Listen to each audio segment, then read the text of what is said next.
Hello friends, welcome to కీర్తి వంటిల్లు. ఈరోజు వీడియోలో పులావ్ ఎలా తయారు చేసుకోవాలో చూద్దాము. ఫస్ట్ ఒక బౌల్లోనికి 2 గ్లాసులు బియ్యాన్ని వేసుకోవాలి. నీళ్ళతో బియ్యాన్ని 2-3 సార్లు శుభ్రంగా కడిగి నీళ్ళన్నీ తీసేసుకోవాలి. ఇప్పుడు మళ్ళీ నీళ్ళు వేసుకొని బియ్యాన్ని అరగంట పాటు నానబెట్టుకోవాలి. అరగంట తర్వాత స్టవ్ ఆన్ చేసుకొని పెద్దగా ఉన్న కడాయి పెట్టుకొని 4 టేబుల్ స్పూన్లు నూనె వేసుకోవాలి.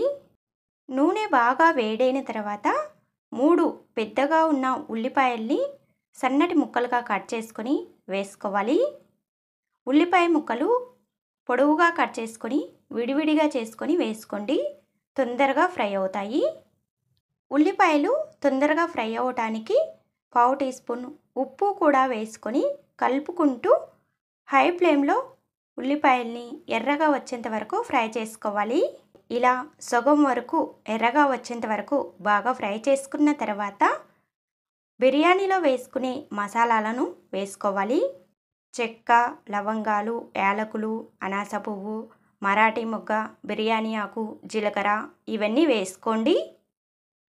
అలాగే 1 టీ స్పూన్ అల్లం వెల్లుల్లి పేస్ట్ కూడా వేసుకొని బాగా కలుపుకోండి. ఈ మసాలాలన్నీ మీ దగ్గర లేకపోతే చెక్క, లవంగాలు, యాలకులు, జీలకర్ర వేసుకోవచ్చు.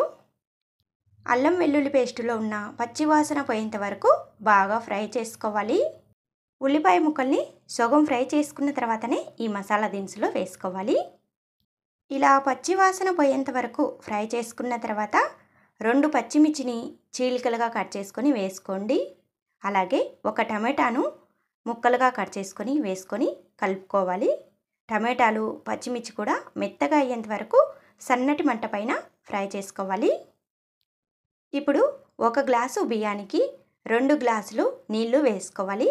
నేను 2 గ్లాసుల బియ్యం తీసుకున్నాను కాబట్టి 4 గ్లాసులు నీళ్లు వేసుకుంటున్నాను.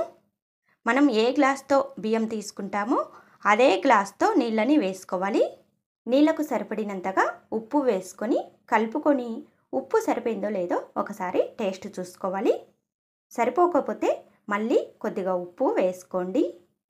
ఇప్పుడు మూత పెట్టుకొని నీళ్ళని బాగా మరిగించుకోవాలి. నీళ్ళు తెల్రేలాగా మరగాలి. నీళ్ళు ఇలా తెల్రేలాగా మరుగుతున్నప్పుడు ముందుగా శుభ్రంగా కడిగి అరగంట పాటు నానబెట్టుకున్న బియ్యాన్ని నీళ్ళన్నీ తీసేసి ఓన్లీ బియ్యాన్ని మాత్రమే ఈ నీళ్ళల్లోనికి వేసుకోవాలి. కొద్దిగా సన్నగా కట్ చేసిన కొత్తిమీర, 2 నిమ్మకాయలను రసం తీసుకొని వేసుకోండి. ఇప్పుడు మూత పెట్టుకొని మీడియం ఫ్లేమ్లో బియ్యాన్ని ఉడికించుకోవాలి.